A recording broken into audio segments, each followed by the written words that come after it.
अस्सलाम वालेकुम वरहमतुल्लाहि वबरकातुहू। Welcome to MA Baloch channel with Mehtab Alim. आज इस चैनल का आगाज़ हम करते हैं और इस चैनल पे आपको दो सब्जेक्ट्स हम पढ़ाएंगे। First subject mathematics and second subject is physics. इन दोनों सब्जेक्ट्स को हम आपको इस चैनल पे पढ़ाएंगे। मैथमेटिक्स 5 से लेकर 10 तक and physics 9th matric first year inter की।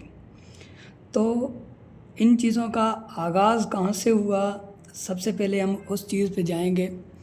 सबसे पहले ना हमारे पास सब्जेक्ट्स थे, ना हमारे पास मैथमेटिक्स था, ना ही हमारे पास फिज़िक्स था, ना ही हमारे पास केमिस्ट्री था। तो सबसे पहले जो हमारे पास वर्ड था या लफ्ज़ था, वो लफ्ज़ क्या था हमारे पास? वो साइंस का लफ्ज़ था। अब साइंस अमूमन तौर पे कहा जाता है कि किसी भी चीज़ के बारे में पढ़ने को साइंस कहेंगे। किसी भी चीज़ के बारे में अगर आपके पास इल्म हो तो उसे हम साइंस कहेंगे।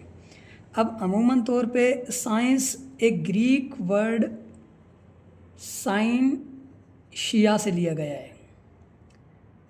साइंशिया से लिया गया है, जिसकी मायना हमारे पास नॉलेज है। नॉलेज मीन्स किसी चीज़ के बारे में स्टडी, मतलब किसी भी चीज़ के बारे में स्टडी करने को हम क्या कहेंगे? साइंस कहेंगे। उसके बाद मज़ीद हम आगे चलते हैं तो साइंस हमारे पास दो ब्रांचेस में डिवाइड होता है। फर्स्ट ब्रांच जिसको हम नाम देते हैं नेचुरल साइंस का, एंड सेकंड ब्रांच जिसको हम नाम देते हैं सोशल साइंस का। अब हमारे पास दो ब्रांचेस निकल गई साइंस की। अब साइंस का जो फर्स्ट ब्रांच है नेचुरल साइंस। अब नेचुरल साइंस में हम किन किन चीज़ों के बारे में पढ़ते हैं? नेचुरल साइंस, जो नेचुरल लफ्ज़ है उसकी मीनिंग ही हमारे पास है नेचर मीन्स कुदरत।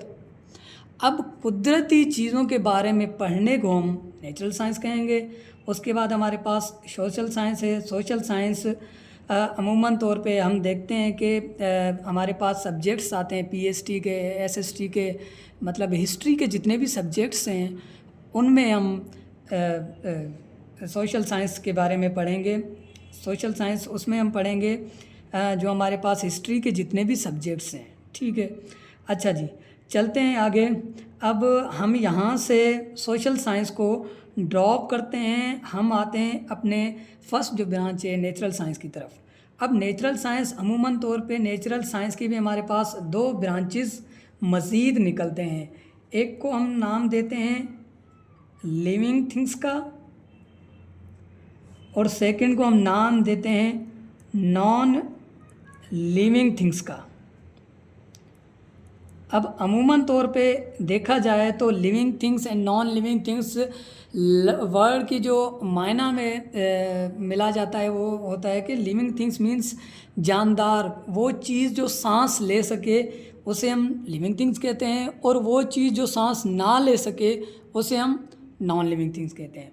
अब मज़ीद आगे चलते हुए हमारे पास लिविंग थिंग्स में एक ब्रांच निकलता है लिविंग थिंग्स का, जिसे हम कहते हैं बायोलॉजी,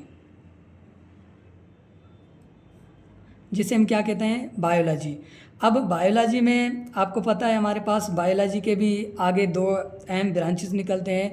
अमूमन तौर पे बायोलॉजी की जो डेफिनेशन है स्टडी ऑफ लाइफ के बारे में पढ़ने को बायोलॉजी कहते हैं। उसके बाद हमारे पास दो अहम ब्रांचेस बायोलॉजी के भी निकलते हैं। एक को हम नाम देते हैं बॉटनी का, एक को हम नाम देते हैं जूलॉजी का।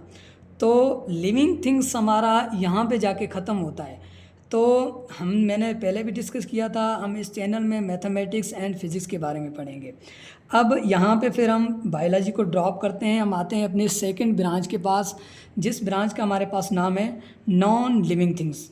अब नॉन लिविंग थिंग्स अमूमन तौर पे क्या है? नॉन लिविंग थिंग्स मतलब वो चीज़ जो सांस ना ले सकें, गैर जानदार जिसे हम कह सकते हैं। अब गैर जानदार में भी हमारे पास तीन ब्रांचेस जो नॉन लिविंग थिंग्स के हमारे पास निकलते हैं। सबसे पहला ब्रांच जिसको हम फिज़िक्स का नाम देते हैं, और सेकंड ब्रांच जिसको हम मैथमेटिक्स का नाम देते हैं, एंड थर्ड ब्रांच जिसको हम केमिस्ट्री का नाम देते हैं। अब अमूमन तौर पे हमें पता है कि ये सब्जेक्ट्स अब इस दौर में हमारे पास यूज़ हो रहे हैं, लेकिन जब ये सब्जेक्ट्स नहीं थे तो हमारे पास एक ही वर्ड हुआ करता था जिसे हम साइंस कहते हैं। ठीक है जी, आज का ये लेक्चर यहाँ पे वाइंड अप करते हैं। इंशाल्लाह सेकंड लेक्चर में हम आपको फ़िज़िक्स की जो बेसिक चीज़ें हैं वो बताएंगे, एंड मैथमेटिक्स जो बेसिक चीज़ें हैं वो बताएंगे। खुदा हाफिज़।